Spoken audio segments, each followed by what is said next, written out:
of fate. This is the way. Truth is, I am Iron Man. Tells me the north from Memphis.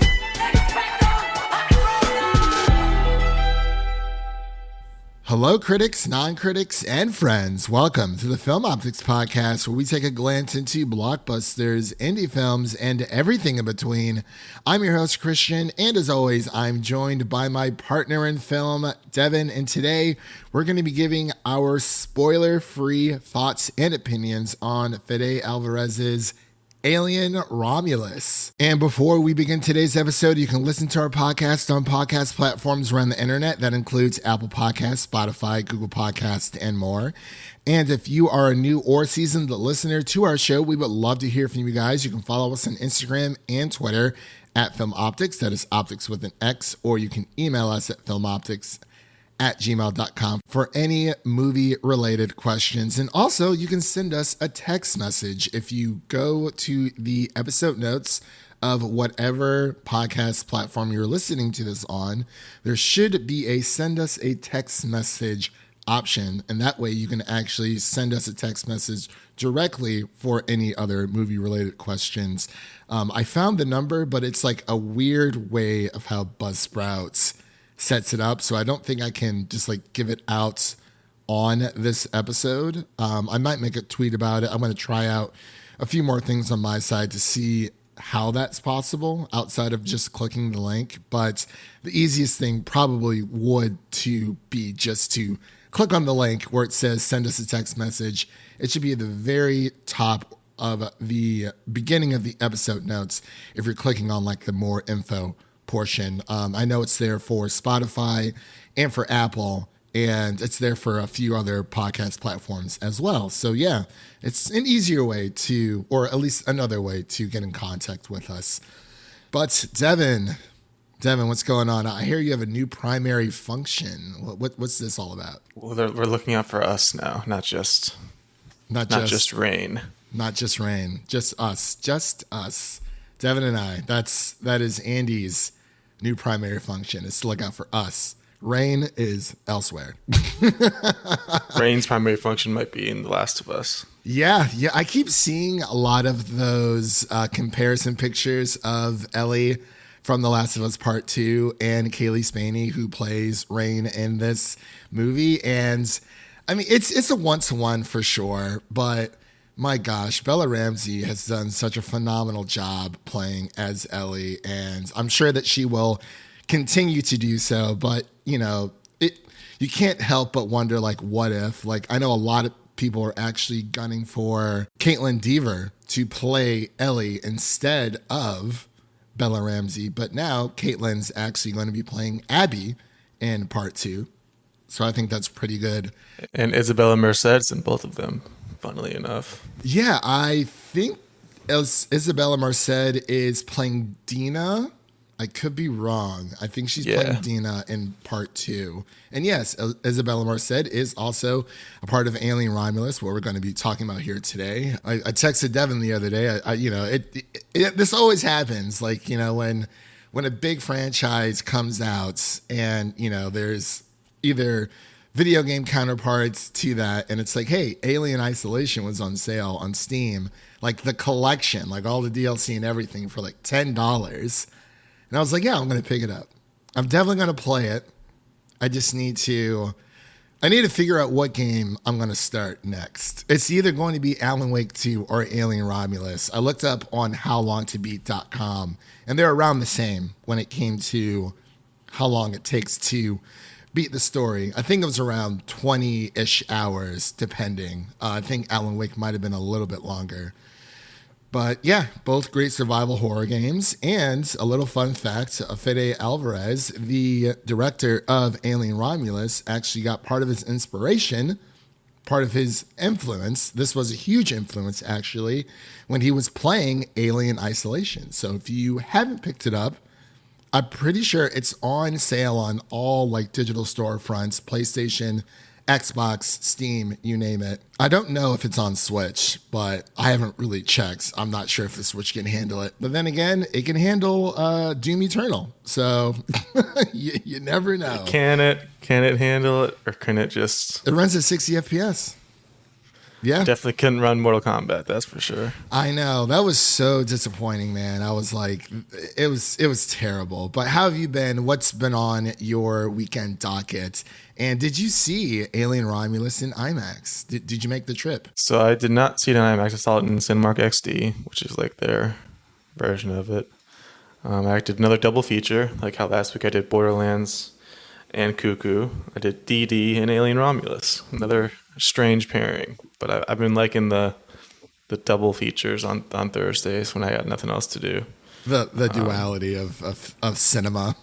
Yeah, there's just so much to watch. DD was really good. Yeah, I liked it. It was literally made for our generation because it's really because he's going into high school in 2008, 2009. Oh, so that's wow. like literally like. Yeah, our exact age, and he's on MySpace, he's on Facebook, he's doing the AIM, like all of it.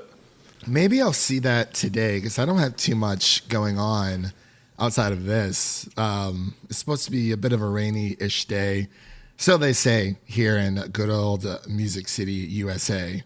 But yeah, I definitely want to try that out or check it out. DD. I think it's playing over by us, but I might have to go to our indie theater altogether. But you recently finished, what was it? Detroit Become Human. Have you started Heavy Rain or what was the other one? Beyond Two Souls yet? I did start Heavy Rain. The controls on PC are really boof. I might be switching to Steam Deck on that one. I don't know if it's going to be any better, but yeah, the camera and the controls are a bit rough. So when you buy, did you play Detroit Become Human on your Steam Deck or did you play it on your PC? That one was PC because it ran a lot better on PC. Yeah. I tried it a little bit on my Steam Deck about a week ago, and it took some finagling just to get the 60 FPS. I'm like, I should probably just play this on PC. Yeah, the game's locked at 60 FPS for whatever reason, but yeah, it came out on PlayStation first, so that might be the reason why. But I don't know. Maybe they just didn't give it that much care. But yeah, you say you finished that one, so you're kind of going back in time and starting. I think I might have to pick up Alien Isolation now. Just see, I thought you had it. Look at you. No, I mean pick it up as in start playing it. Oh, okay. Have you played it before, or? Yeah, I don't think I ever beat it though. Gotcha. It really was scary. See, you keep saying this. You need to realize the xenomorph in this game has intelligent learning and AI and learns your movement patterns and stalks you. What? Oh, okay. It's insane. Okay, that's actually very interesting. Wow, that's okay. That actually makes me want to play it more. I'm going to try it out today. I'm going to see if there's any DD screenings by us, and then if not, or even if there is, I'm going to go watch DD or try to. So yeah, that's what I think I'm going to do today. I'm going to try to see if I can see DD, but this whole, I didn't know that's what so it's like AI learning almost. Okay. It's just stalking you the entire time.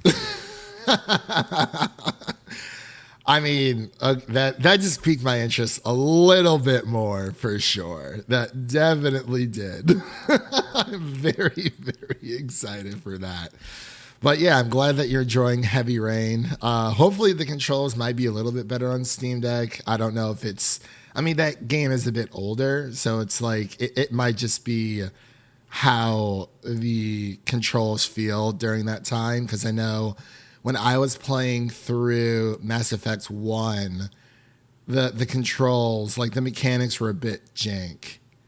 And that was I had it on PC, and then I think my friend let me borrow his copy through PlayStation. I just wanted to see if there was much of a difference, and there wasn't. But yeah, the mechanics for that game was a bit jank as well. So unfortunately, not too much to do with it. But it's like playing the oh my gosh, the Plague Tale Requiem games. The first game's a bit iffy, but then when you go to the second one, it's the mechanics feel a little bit better. But I'm going to shut up about talking about video games right now because we're talking about Alien Romulus. So without further delay, we will be right back with our introduction to Alien Romulus.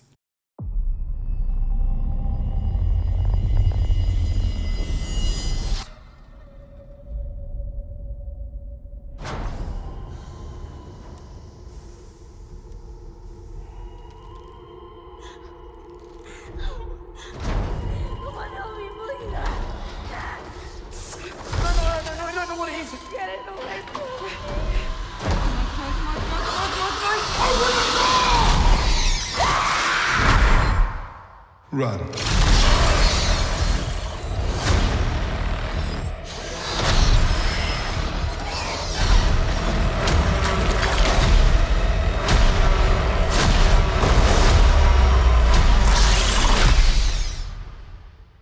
And we are back with our spoiler-free review of Alien Romulus. This film was directed by Fede Alverez and written by Fede Alverez, Dan O'Bannon, and Orodo Sayaguis, and stars Kaylee Spaney, David Johnson, and Isabella Merced. And the story is as follows. While scavenging the deep ends of a derelict space station, a group of young space colonists come face to face with the most terrifying life form in the universe, the xenomorph. Dun dun dun. So as I mentioned, we're not going to be giving any spoilers here today. We want people to watch this movie with a clean slate like we did. As much of a clean slate as I can, because I know with the amount of times that Devin and I go to the movies, we've seen these trailers like 1,000 times. So, but like, it still gets me pumped. Like, I was so pumped. Like that very first trailer that they released, that was like a perfect trailer. But as they say in this franchise, in space, no one can hear you scream. So, Devin, I'm going to pass it over to you. What did you think of this film? Yeah, going into this one, I know you did your whole Alien rewatch. I ended up only watching the first two, Alien and Aliens. Didn't really dive further into the later movies. I just kept hearing mixed reviews from a lot of people. But I think after watching this one, I probably will go back and watch those just because of how much I enjoyed this one. I think this might be contender for like best movie of the year for me. Like it was really impressive. I mean, Fede Alvarez, going back to the 2013 Evil Dead reimagining, I guess you can call it. He's just kind of been a great voice in horror and a great director in horror that we've had this past decade or so. Evil Dead, Don't Breathe, now this. We're not going to talk about Don't Breathe 2. He did not direct that one, so that's not all on him.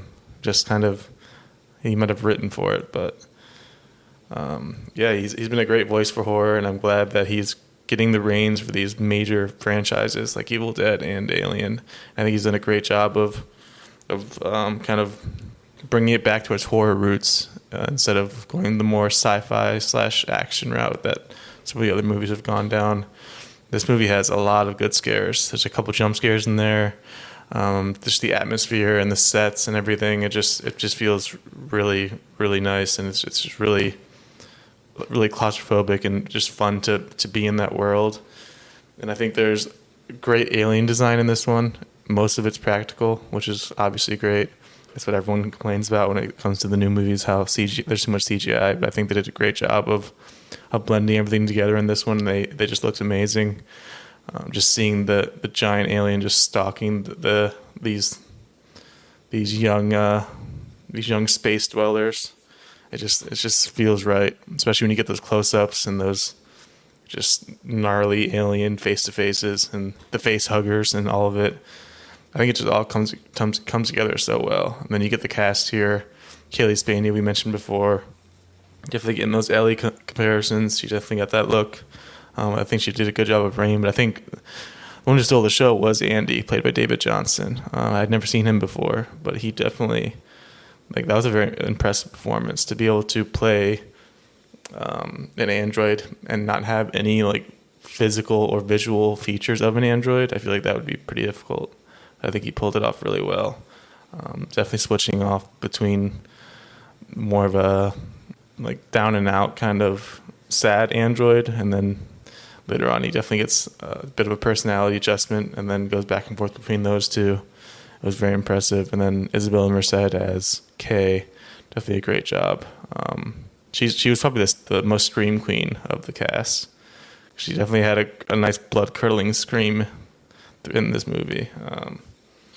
There's a lot to talk about, but I just think I think that the last 30 minutes of this movie is where it elevates to just insane, crazy. Like, this movie is amazing level. I totally agree. I'm glad that you're actually taking the time to go back and watch the other Alien movies. I will say, I mean, you don't have to watch AVP 1 or 2. Those aren't really canon, and Ridley Scott doesn't really consider them or acknowledge them in any way. I mean, we might be getting a new one. Who knows? I know Fede Alverez, Sid, him, and Dan Trachtenberg. Yeah, that's the one I want to see, because that would be really awesome. But I would say, out of like I said, you don't have to watch like the AVP movies, but since you watched the first 2 Alien movies, I would say at least out of the 7, because there's Prometheus, Alien Covenant, and then Alien Resurrection, and then Alien 3. I'm not super crazy about Alien 3 or Resurrection. There's parts that I liked about both films, but as movies as a whole, they just don't really do it for me. But Winona Ryder, she's in Alien Resurrection altogether. So there's some pretty nice surprises there. But as far as Alien Romulus, as always, I always take to the streets of of a letterbox. So I actually kind of combined both of our little initial reactions. So I had mentioned saying that great things do unfold when Fede Alvarez takes reins of a horror franchise, which is true. Like Devin mentioned, he did the Evil Dead remake, and he also did directed the first Don't Breathe film. And then I added your little tidbit saying, let him do whatever he wants in horror. He's earned it, and he definitely has for this. I've been so pumped for this going forward. Like, when I first saw the trailer in theaters, I was like, oh, this looks so interesting. And, the more you read about it, the more you go into it. Kaylee Spaney is the lead, and then you have David Johnson, Isabella Merced, and then you have Archie Renix along with Eileen Wu and Spike Fern as well, rounding out this crew, because I feel like what makes an Alien movie interesting, outside of the xenomorphs and the chest bursters and the face huggers, is the crew. You have to connect with the crew on some type of level. And with this go around, it's kind of almost like a new thing that they're trying, because they're just kids. They're probably like in their like early to like mid 20s. Like every other Alien movie, they're full-fledged adults. They've been working for the company, or of some of the company. I'm blanking on the name of the company right now. I do apologize. Excuse me. Wayland Co. Yeah, Wayland, and there's some other. Yeah, it was Wayland Co, and then it changed because they merged with someone else. Wayland Yutani. Yes, Wayland Yutani Corporation. So these kids, effectively. Yeah, the original Alien is just a bunch of like 40-year-old truckers basically on the crew. Yeah. So, it's Aliens has always featured like full-fledged adults as a part of their cast. And I think what works well for Alien Romulus, and to get new people into the franchise, kids that are, maybe younger than us, that I would say like maybe 4, 5 plus years younger than us, like within a 5 to 10 year span. Even though this is rated R, I'm sure a bunch of teenagers are probably going to go see it anyway. I think they're trying to connect to them on some level, and having Isabella Merced and Kaylee Spaney in this like really is, I think, 2 big draws for, I guess you can call like the younger Gen Z audience. Gen Alpha is a little too young to be seeing this movie. But I loved like every single second, and like you said, the set pieces looked phenomenal. The cinematography took my breath away. I was like, I couldn't believe what I was seeing. I saw it in IMAX. I wanted to see it in IMAX. I almost didn't. I was like, no, I have to see this in IMAX.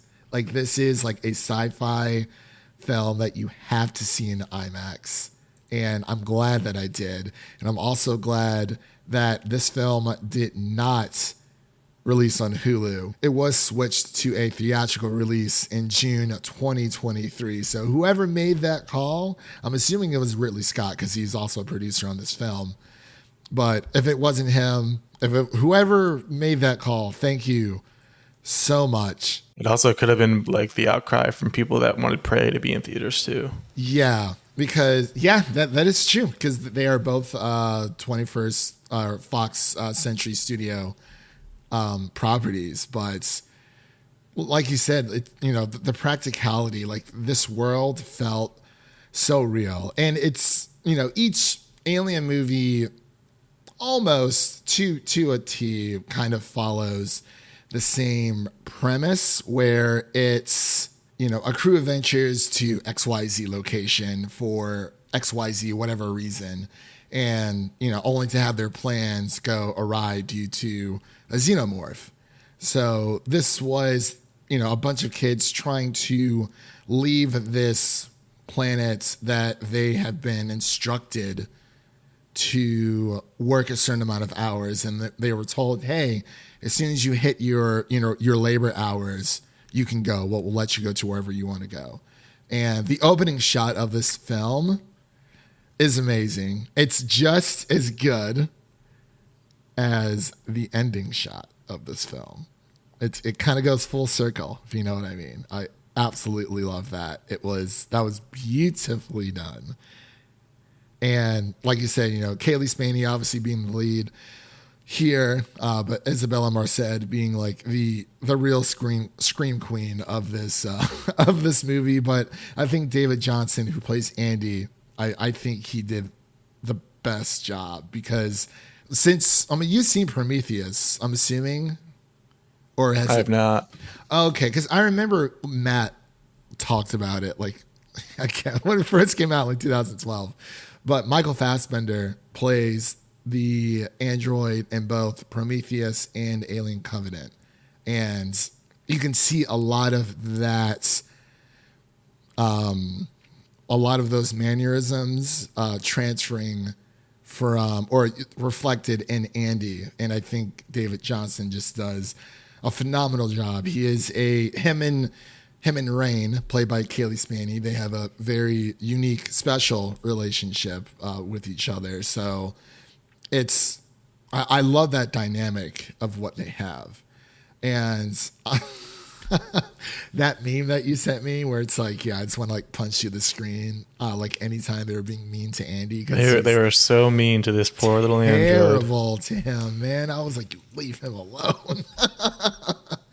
I was, man, literally from start to finish, I loved it. It was almost a packed theater for us, like just about a packed theater. Yeah, mine was definitely jam-packed. Like, I got there like 10 minutes early, and I don't think I've ever seen the Valley View Cinemark here that packed and busy. Like, it was a Thursday night, so it wasn't even like a Friday or a Saturday. And it was like, I got in line for concessions, and it was like a 20-minute line, and it was like all the way wrapped around. I don't know. I mean, I guess there are a lot of movies out right now, so it's kind of like good for the health. I mean, Deadpool, Twisters. But like, you know what people are there for. It's like I was listening around, and it was definitely a mix of everything, which was interesting. Wow. Okay, that's honestly great. It's great that there's so many people going to see a multitude of films, not just one, because they're giving that attention to everything. Yeah, by the time I got there, they were out of posters, so I was very sad. I was hoping they would get more at the front desk, but then as I'm waiting through the entire 20-minute concession line, I almost bailed, but I was like, I think I can squeeze this in and get there just before the previews end, and I did barely make it. I might have missed like the first minute when she's like on the planet doing something, but as I was checking out at the end of the line, the dude in front of me left his poster because he had his hands full with popcorn and drinks. Wow. So then I just kind of went behind him and then scooped it up. So I was like, "Oh, I'll take that. Thank you very much." Devin said, "Yoink!" Thank you very much. It didn't mean as much to this guy, so I'll take it and hang it up proudly. Yeah. When I went, they didn't have any posters. I'm not sure if that's like a Cinemark thing or not. I saw it at Regal. I think all the theaters get their own different ones, just like the popcorn buckets. So they were selling popcorn buckets at our theater. I did not buy one because I wasn't planning on it, and I was like, I literally had nowhere to put it in my apartment. You can always find a place to put a giant alien head, A xenomorph head. if that was the one. I could like prop it over like my television or something. It's like my prized possession. Like, yeah, I hunted for one of those things back in the day. But yeah, it was a great time. I loved our theater reaction. Like, what I loved about it is that it was dead silent, which is the way that I like it when it comes to a movie like this. Obviously, if you're watching something more comical like Deadpool Wolverine, you're going to get more of those reactions. But there were certain lines where, you know, characters are expressing themselves in various different ways where people did react. And there's been a lot of like negative reactions I've seen on Twitter to like some of the callbacks to the other movies. Yeah. And it's like, this is the 9th movie in the franchise. What do you expect? I don't understand why people are so upset about that. Yeah, it's like I mentioned earlier. I saw someone refer to Alien Romulus as like the rise of Skywalker of the Alien franchise. And I was like, that makes no sense at all. And I don't know. It's weird because, you know, with any fan base, no one's ever truly happy. And I only have like 2 issues with Alien Romulus, and we'll get to those here in a second. But it's always something because, you know, Ridley Scott, as we know, and for those who don't know, he directed the previous 2 Alien movies. Prometheus is a prequel to Alien, and then he directed Alien Covenant, which Alien Covenant isn't a bad movie. It's just I did some digging and I was kind of confused when I first started watching it. I felt like I was missing at least like maybe 15 to 20 minutes of the movie. And I found out with Alien Covenant, what they did for promotional is that they released a bunch of small little like prologue clips prior to the movie's release. So the movie kind of banks on you assuming that you've watched those prologues clips like on YouTube before seeing the film. And I didn't really like that. But, you know, Prometheus was so different. It was experimental. It is the, you know, creation of the xenomorphs and these other beings that created humans. So it's definitely the most experimental film. And then he made Alien Covenant, which was, I feel like Ridley Scott in that film was trying to keep with the new, be experimental and give fans what they want with his xenomorph, but I don't think it really worked out. But Alien Romulus, to me, personally, is a perfect combination of it's a perfect culmination of most of the Alien films, because this does take place in between the first Alien film and Aliens, and it fits so perfectly because this is like a one-off type of crew, you know. And I just love how it hones in on the horror aspect of it, like it zeroes in on that because that's what Fede Alverez is known for.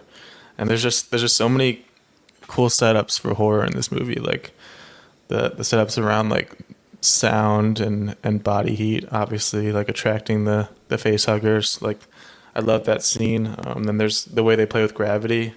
There's a scene towards the end which is just incredible to watch, where gravity definitely plays a role, and it's very intense and it's just so cool. It's crazy because, you know, we're talking like it's really leaning into the horror. The first Alien film, it's more like it is horror more so than it is action. And then obviously Aliens leans more into the action horror. It's more so of like an action alien film. And I think that's why people prefer Aliens to Alien, but there are a lot of people who, who prefer Alien to Aliens altogether. But with this, it almost feels like Don't Breathe in space, because it is. Yeah, I think that's what Chris Duckman mentioned in his review. Yeah, he did.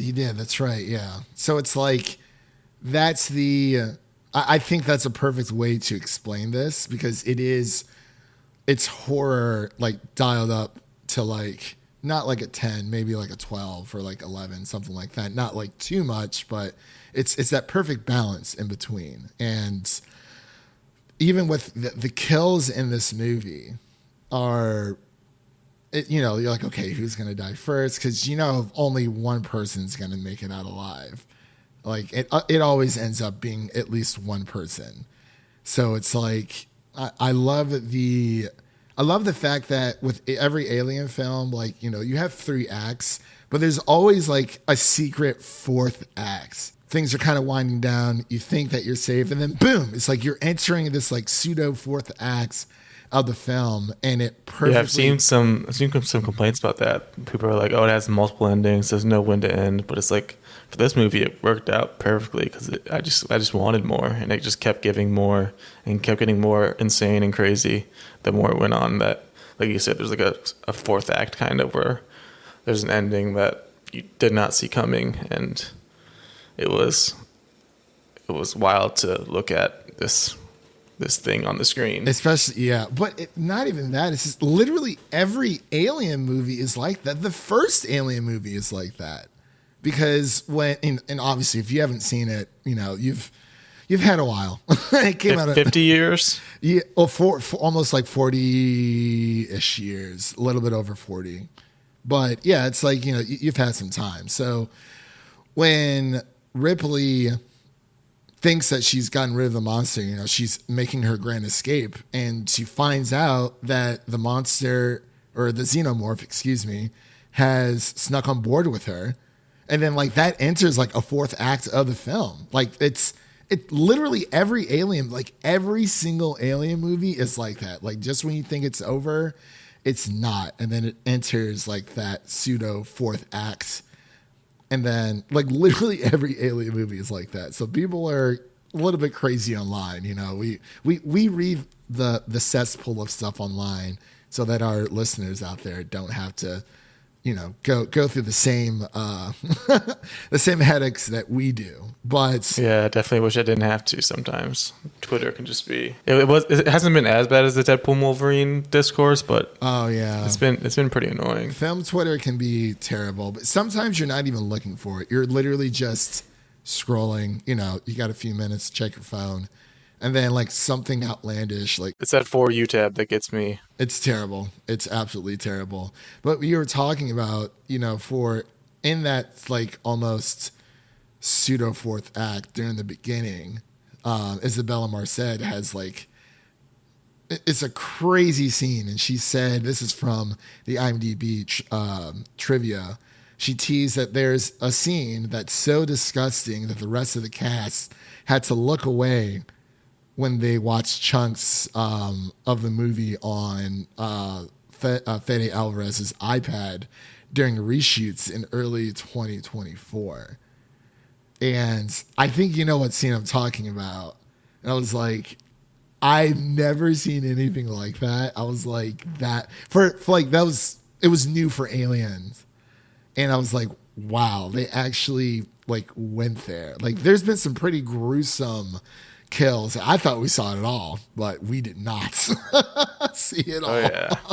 And I'm sure there's more to come. But yeah, I'm so glad that this film is like, it's shot chronologically, which is amazing. And Fede Alverez is, again, going through the trivia section here. I guess you can call this part, Alien trivia or whatever. But Fede Alverez sought out the special effects crew from Aliens 1986 to work Aliens, so James Cameron's Alien, 1986, to work on creatures. The physical sets, practical creatures, and the miniatures were used wherever possible to help ground later VFX works, which I think is pretty cool. So he like sought out that special effects crew to be like, hey, we need all this stuff to make this, film look as real as possible. And I think they had an animatronic xenomorph, did they not? Yeah, I think they definitely used mostly practical and animatronic.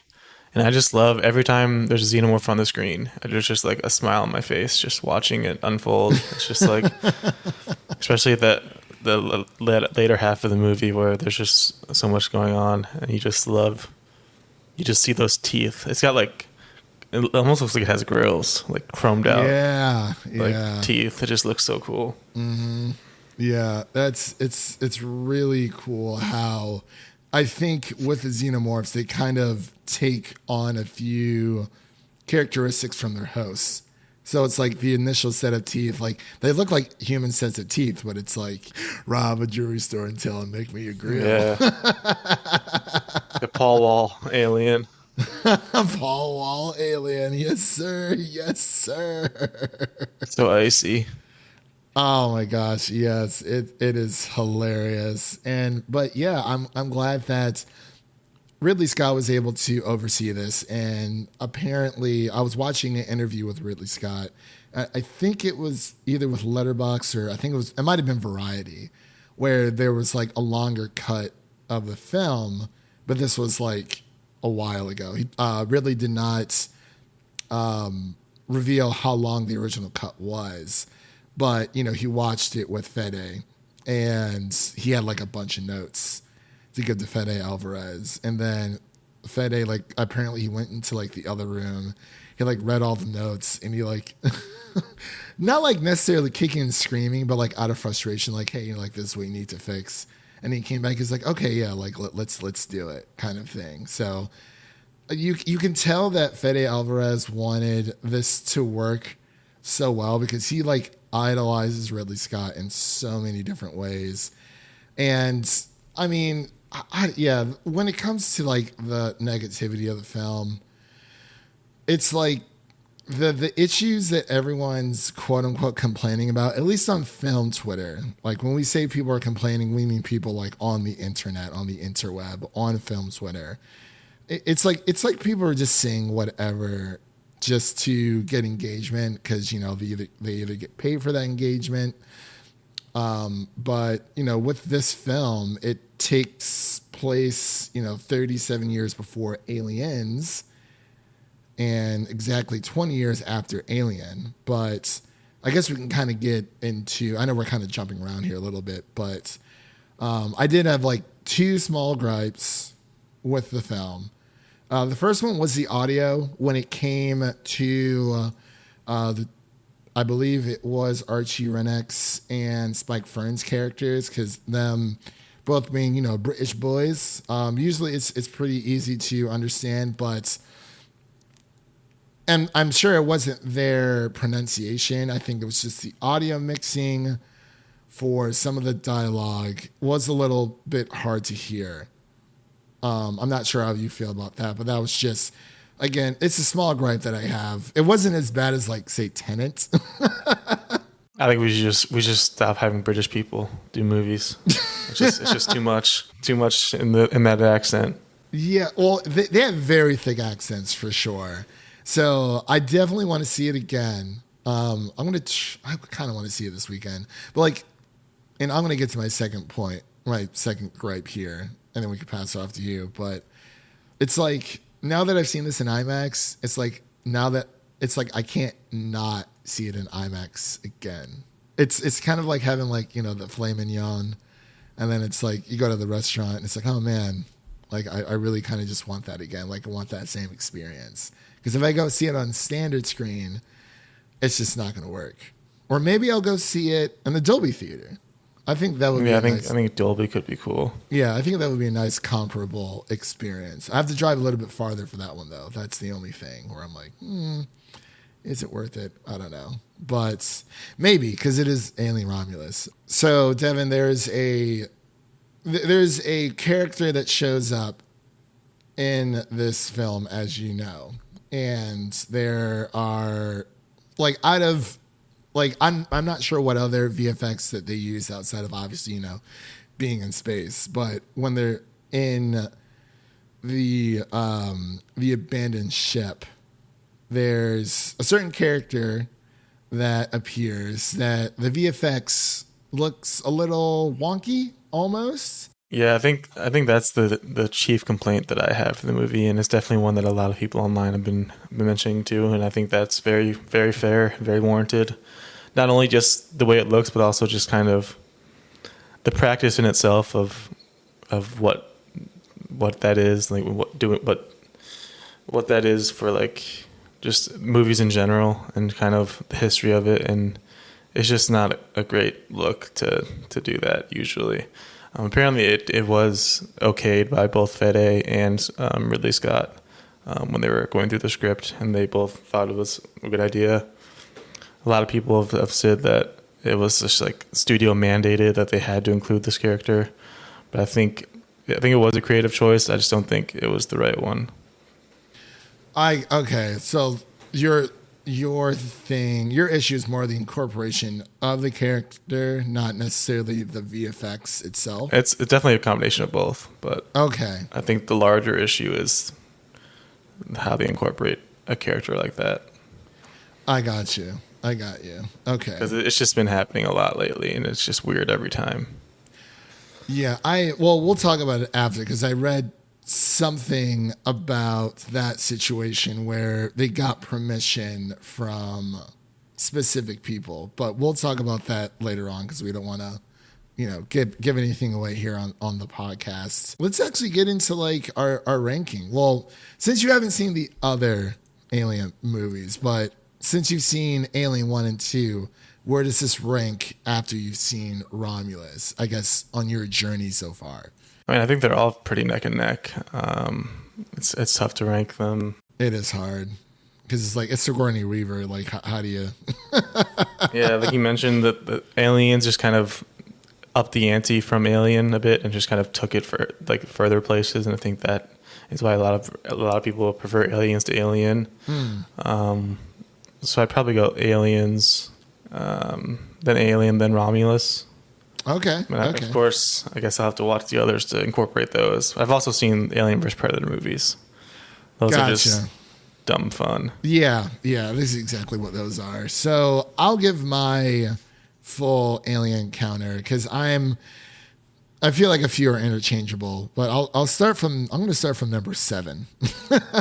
This does not include the Alien vs. Predator movies because, like I said, I don't really consider those canon. Like Devin just said, they're dumb fun, and it's like I don't really think that they're even fair to compare to the mainline Alien movies. But this is a phenomenal franchise for a lot of people. It is like the first 2 Alien and Aliens movies are like some of their favorites like of all time, which I think is awesome because it's like. I know Chris Duckman was talking about in his review where he was talking about how much he loved Dead Space. And he's like, man, Dead Space was like influenced by Alien. Like, yeah, basically any alien like in a spaceship. Like that's just it all harpens back to that. Yeah, which is pretty awesome. And it's like even with Callisto Protocol, maybe not the best game out there, but yeah, there's others. Prey, I believe, is another similar experience as well, video game wise. But all right, for my rankings, I listed this Alien Encounters on Letterboxd. It's probably like one of the most basic names. Like I'm sure there are other lists out there. I'll link the Letterboxd ranking down below for people kind of just, if you want to comment or whatever. So starting at number 7 for my Aliens. Again, this is not including the AVP movies. I have Alien 3 as number 7. Not my favorite. Directed by David Fincher, which is good, but there was a lot of studio interference with this one. Like when I say a lot, I mean a lot. So it just didn't really do it for me. The beginning of that movie Pissed a lot of people off, and I don't really know how I feel about the beginning of that movie, but yeah. So Alien 3 is at number 7. Number 6 is Alien Resurrection. Notably, the reason why is because I know Alien 3 and Resurrection are definitely like the bottom of the barrel when it comes to the Alien franchise. Alien Resurrection is about like 200 years after the events of Alien 3. And I think what I really love about that movie is like the ragtag crew. Like the crew really sells it for me. Everything else, like the action sequences are pretty cool, but like everything else that deals with the plot, I just didn't really like. And then at number 5, I have Alien Covenant. Pretty good movie, but again, I have it about like 3.5 stars. Nothing too bad. Number 4 is Prometheus. I love this movie so much. It's so good, but again, like I said, it's very experimental. It's probably the most experimental film in the Alien franchise altogether. Again, like I said, Michael Fassbender, he's in Prometheus and in Alien Covenant and plays the artificial person, as Andy would like to refer himself to. So I think the crew in this one's pretty awesome. Charlize Theron, she's in it as well. So it's pretty awesome. It's a great crew and a few others. And then this is where it gets dicey. So I keep going back and forth. I'm like, do I put, like, because I firmly believe that Alien Romulus is the best Alien movie since Aliens.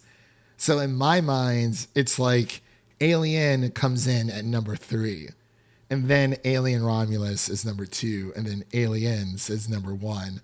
But I feel like Alien and Alien Romulus can be interchanged because I think they're both equally as good. But I think that was upon my first watch of seeing Alien, because I never really sat down and watched it all the way through. And like, I mean, I knew like what happened, but I was like, well, I want to educate myself in this franchise. And after watching all of them, this is probably like, it's quickly, I get why people love this franchise so much. And like, I would go back and like rewatch these movies if it's like a sick day, if I'm just not like feeling like my 100% self, if I'm like, in bed or whatever. And it's like, I'll just put on something just to kind of pass the time. I would pop on an Alien movie for sure. Like it's weird because it's like, it's horror, but yeah. So I feel like as of right now, upon first watch, Alien at number 3, and then Alien Romulus at number 2, and then Aliens at number 1. So it's like, that was my general walkthrough. But you have to let me know what you think, Devin. I'm very excited for you to watch the rest. Like I said, you don't watch the AVP movies unless you really want to. But I would just say that the 2 rough ones out of this 7-film batch would definitely be Alien 3 and Alien Resurrection. So yeah, that's what I've heard. But again, like there are good moments in each film. It's just collectively, they just don't work as much. But it's like, 20th Fox Studios, they own it. But I actually do want to give a shout out to 20th Fox Studios before we get into our final thoughts and ratings here for this film. Because as I do, we take to the streets of Twitter. And I got to say, 20th Century Studios or 20th Century Fox Studios, I'll just say 20th Century Studios, just to make it a little bit easier. Within recent years, I got to say, they have the sci-fi sauce. They have it. Oh, yeah. They have it. So between Prey, Kingdom of the Planet of the Apes, and now Alien Romulus, these are like some of the best sci-fi movies like we have had in a very long time. Because people love space. So it's like people love space, people love apes. Yes.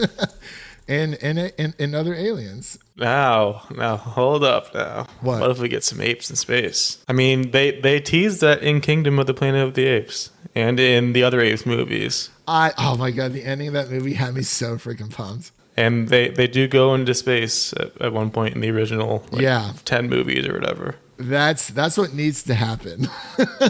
And of course, Dan Trachtenberg and Fede Alverez needs to make an Alien vs. Predator movie, because I think that would be fantastic. And what they could do to celebrate, if a new AVP movie comes out that, Ridley Scott actually approves of, if it comes out, this is what you do. You release Prey in theaters. You do a double feature of Prey and Alien Romulus. Forget the other AVP movies. Finally get Prey in theaters. You can watch it in theaters, do a double feature of Prey and Alien Romulus, and then, you release this new Alien vs. Predator movie, which I believe could be like one of the best sci-fi movies ever. But I know that you said earlier. We could also get the apes involved. You get humans and apes teaming up together. They finally put their differences aside, and because there's a greater threat now. There's aliens and there's predators. So the humans and apes, they have to team up. The humans and apes team up. Apes versus predators versus aliens. AVPVA. And then the humans are just kind of there for the ride. Yeah. Exactly. But I remember you mentioned earlier, you said Alien Romulus is like, this is like, as of today, August 17th, 2024, is like your favorite movie of the year, correct? Yeah, I think it might be. I respect that a lot. I will say, for me, it's hard. It's hard to remove Dune Part 2. But Alien Romulus is my second favorite film of the year thus far. It has hit that number 2 spot easily, with Planet of the Apes being number 3. Kingdom of the Planet of the Apes being number 3. Yeah, it's a sign. It's a great sign. Like, honestly,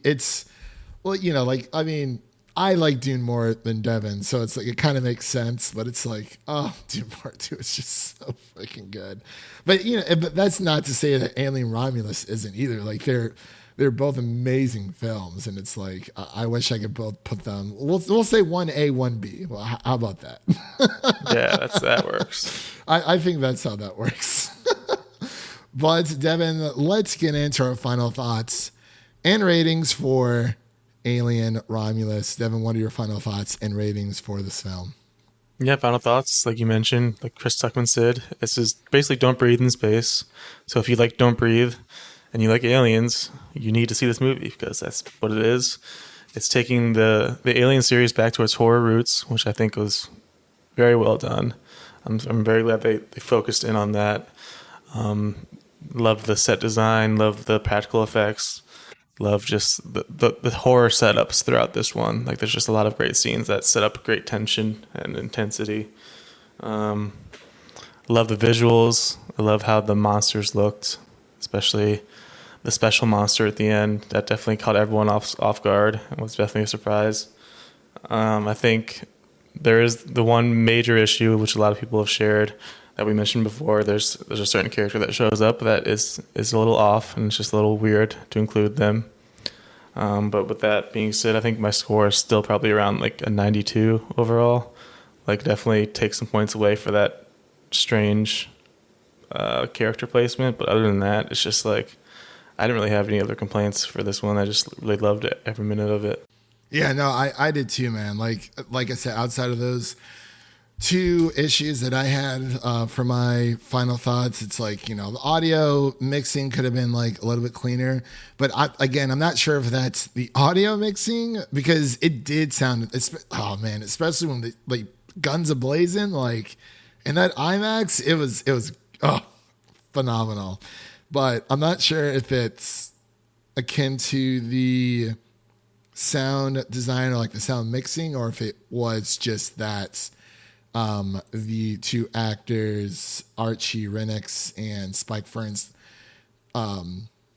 accents were just so thick that it was kind of hard to to understand what they were saying. I'm not entirely sure, but it could be either or, but I'll just leave it up 50-50. For me, you gave this a 92. Yeah, I'm kind of like, it's like a darn near perfect movie outside of that and the VFX of that certain character that appears. But I would give it a 95. Like, it's like I'm telling you, man, I was hooked. It looks so gosh darn beautiful. Of course, it's rated R, so don't take your kids. But please do not take your kids to see this movie, because they will literally be scarred for life unless they're like really into that. But hey, that's your parenting style. But it's, dude, the production, design, the outfits, it was so incredible. Like the VFX, I was blown away. This is, it's amazing when you can take your time with a film and have it look its very best. And, even regardless of, the VFX of that certain character.